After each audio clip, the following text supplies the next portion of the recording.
Bienvenidos y bienvenidas a Noticiero Kunsak. Como bien sabemos, en nuestro país no se conoce mucho acerca de algunos trastornos, así que el día de hoy tenemos algunos expertos que nos van a hablar acerca de este tema. A continuación, los dejamos con nuestros invitados de hoy.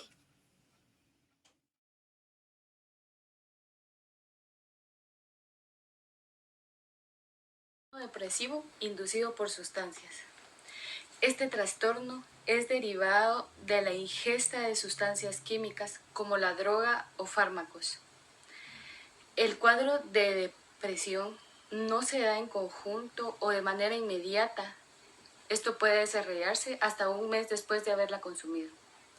Para el diagnóstico de este trastorno existen algunas dificultades, las cuales giran en la semejanza de un episodio depresivo primario al que se le agrega el consumo de una sustancia. Y por otra parte, es si esta depresión proviene del consumo de las mismas.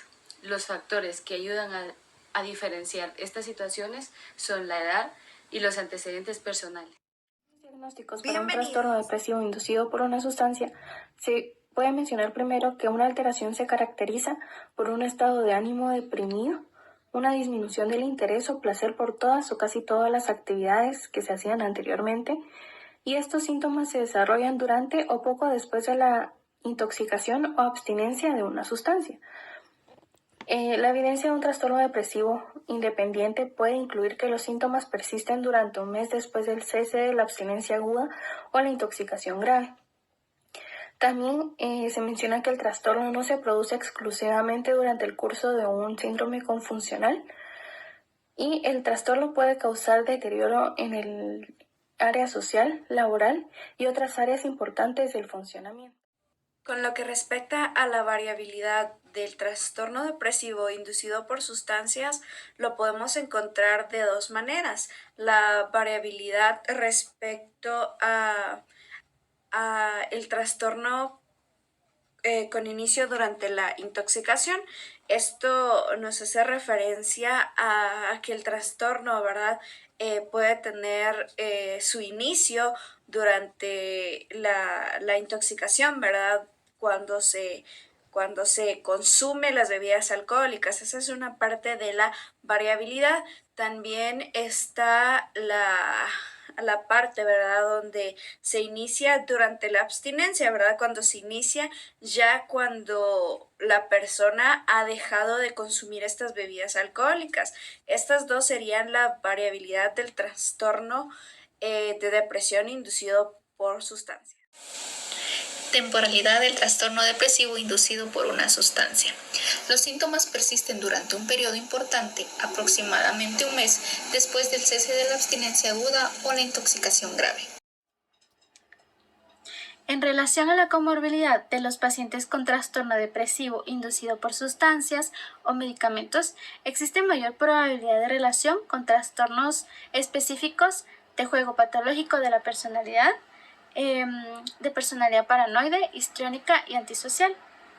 Los pacientes con trastorno depresivo inducido por sustancias o medicamentos tienen más probabilidad también del trastorno por consumo de alcohol, trastornos por consumo de cualquier otra sustancia y el trastorno histriónico de la personalidad.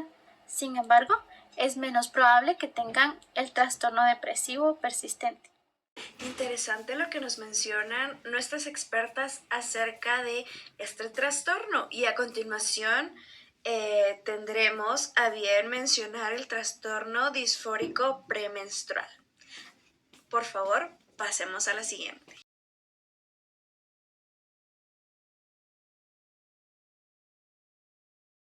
Trastorno disfórico premenstrual. El síndrome premenstrual es una condición que las mayorías de mujeres de 20 a 40 años presentan síntomas emocionales, físicos y de comportamiento. Esto ocurre antes de iniciar el periodo menstrual, por lo que el aumento y la exacerbación patológica de los cambios somáticos, emocionales y psíquicos que ocurren en el periodo de la técnica en el periodo menstrual del ciclo femenino se denomina trastorno disfórico premenstrual. Trastorno se confirma mediante evaluaciones diarias prospectivas durante al menos 2 ciclos sintomáticos, pero no se pueden atribuir a los efectos fisiológicos de algún tipo de sustancia. Los criterios diagnósticos para un trastorno disfórico premenstrual pueden mencionar que en la mayoría de los ciclos menstruales al menos 5 síntomas han de estar presentes en la última semana antes del inicio de la menstruación, empezar a mejorar unos días después del inicio de esta o hacerse mínimos o desaparecer en la semana después de la menstruación.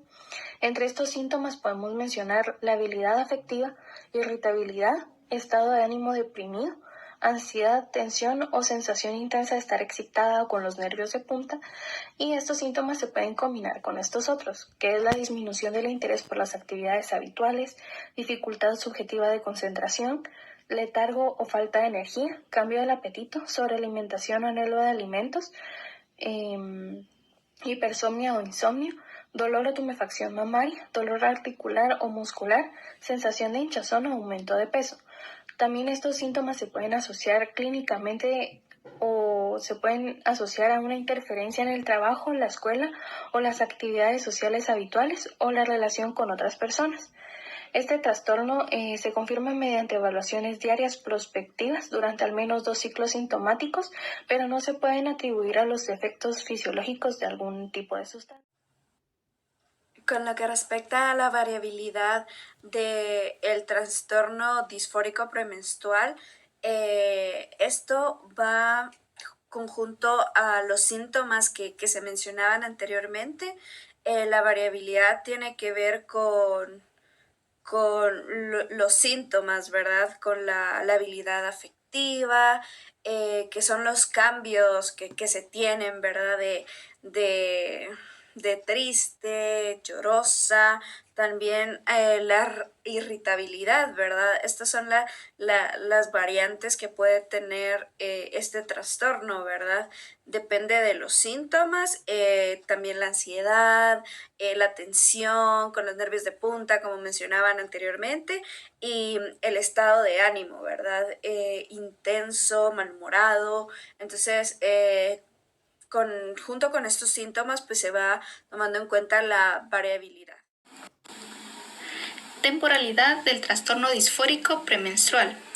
Este comienza al inicio de la menstruación y va haciéndose mínimo o a desaparecer en la semana después de la menstruación. Si en dado caso los síntomas no se han confirmado mediante evaluaciones diarias prospectivas de al menos 2 ciclos sintomáticos, se debería indicar provisional, es decir, después del nombre diagnóstico trastorno disfórico premenstrual, colocamos la palabra provisional. En cuanto a la comorbilidad, el trastorno previo con más frecuencia relacionado con los pacientes con trastorno disfórico premenstrual es el episodio depresivo mayor. Dentro de este trastorno se presentan síntomas que podemos relacionarlos con otros trastornos, como trastornos bipolares, trastornos de depresión y trastornos de ansiedad. Muy bien, concluyendo con el trastorno disfórico premenstrual, nos pasaremos al siguiente, que es el trastorno de acumulación, que también tenemos criterios diagnósticos que son muy interesantes y muy importantes de conocer. A continuación, lo mencionamos.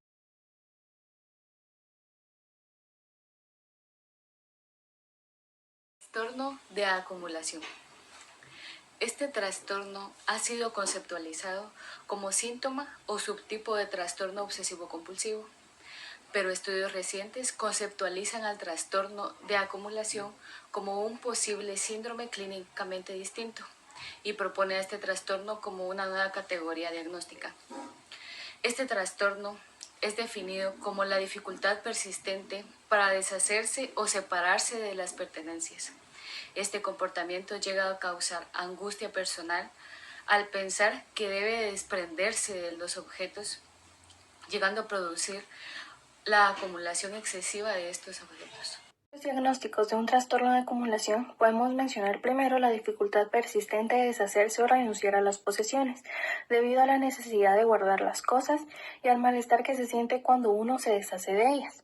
Esta dificultad de deshacerse de las posesiones da lugar a la acumulación de cosas que congestionan o abarrotan las zonas habituales y alteran en gran medida de su uso previsto, ¿verdad? La acumulación puede causar un malestar clínicamente significativo o deterioro en lo social, laboral y otras áreas importantes del funcionamiento. La acumulación no se puede atribuir a otra afección médica, es decir, que la acumulación no se explica mejor por los síntomas de otro trastorno mental. Que se refiere acerca de la variabilidad del trastorno de acumulación, lo podemos encontrar en las especificaciones, ¿verdad? Donde nos mencionan la adquisición excesiva, que esto se refiere a que acumula cosas a pesar de que sabe que ya no tiene espacio, ¿verdad? Compra cosas sin sentido a pesar de que ya no tiene lugar en donde guardarlo. También la introspección buena o aceptable, ¿verdad? Esta otra variabilidad donde el sujeto reconoce que tiene un problema. También encontramos otro problema donde se refleja la poca introspección, donde existe mayormente que la persona pues no reconoce tener un problema. Y por último tenemos la variabilidad donde se refleja la ausencia de introspección, que quiere decir que esta persona está totalmente convencida de que él no tiene un problema, de que estas actitudes que tiene o que posee, a pesar de toda la evidencia, pues él no tiene ningún problema, ¿verdad? Está totalmente convencido de ello.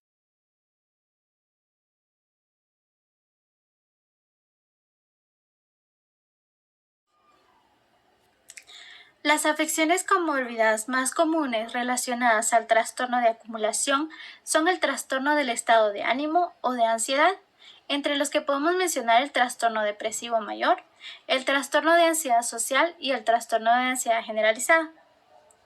Un poco menos frecuente es la relación de los individuos con trastorno de acumulación con los síntomas que cumplen los criterios diagnósticos del trastorno obsesivo-compulsivo.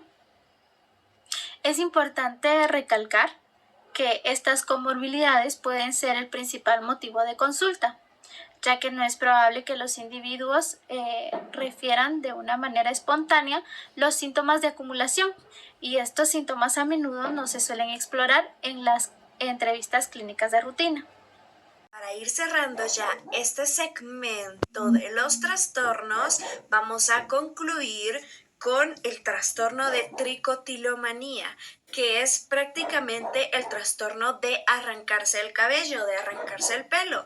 Este trastorno es muy interesante y a continuación vamos a ver de qué se trata, cuáles son los criterios diagnósticos y nuestras expertas nos lo mencionarán. Adelante, compañeras.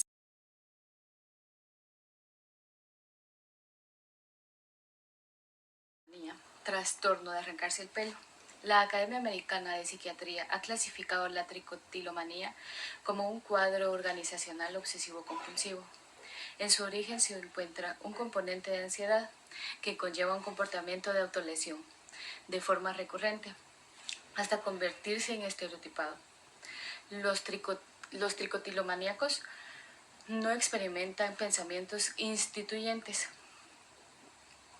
Estos hacen referencia a una irresistible necesidad y tensión creciente asociada a jalarse el pelo y arrancárselo, sin quejarse ni sentir molestia alguna, y al finalizar tal acto viene la experimentación de placer y gratificación. Entre los criterios diagnósticos de la tricotilomanía podemos mencionar que está el arrancarse el pelo de forma recurrente, lo que da lugar a la pérdida del mismo. Intentos repetidos de disminuir o dejar de arrancarse el pelo. Arrancarse el pelo puede causar un malestar clínicamente significativo o deterioro en lo social, laboral o otras áreas importantes del funcionamiento. El hecho de arrancarse el pelo o la pérdida del mismo no se puede atribuir a otra afección médica, como por ejemplo una afección dermatológica, y el hecho de arrancarse el pelo no se explica mejor por los síntomas de otro trastorno mental, como por ejemplo podemos mencionar los intentos de mejorar un defecto o una imperfección percibida en el aspecto como lo que es el trastorno dismórfico corporal. Según la variabilidad del trastorno de tricotilomanía, lo podemos ver reflejado en arrancarse el pelo o la caída del mismo, ¿verdad? Estas son las dos variabilidades que podría presentarse en este trastorno, ¿verdad? Como se mencionaba antes, no tiene esta afección que ser con una enfermedad médica, ¿verdad? Sino que no podemos encontrarle otra explicación, por así decirlo, sino que este trastorno, ¿verdad? Y estas serían como que las dos variabilidades que puede presentar, ¿verdad? Ya sea arrancarse el pelo por sí mismo o la caída excesiva del pelo. Temporalidad de la tricotilomanía. Los periodos transitorios de arrancamiento de pelo en la primera infancia son considerados como un hábito benigno, con un curso autolimitado. Sin embargo, algunos individuos con tricotilomanía crónica durante la etapa adulta explican que su comienzo fue en la primera infancia. La edad de inicio es normalmente antes de la etapa adulta, con una mayor incidencia alrededor de los 5, 8 y 13 años. Algunas personas tienen síntomas de forma continua durante décadas y en otras esto puede aparecer y desaparecer durante semanas, meses o incluso años. Las áreas afectadas por el arrancamiento de pelo pueden variar a lo largo del tiempo, justo antes o después de la pubertad.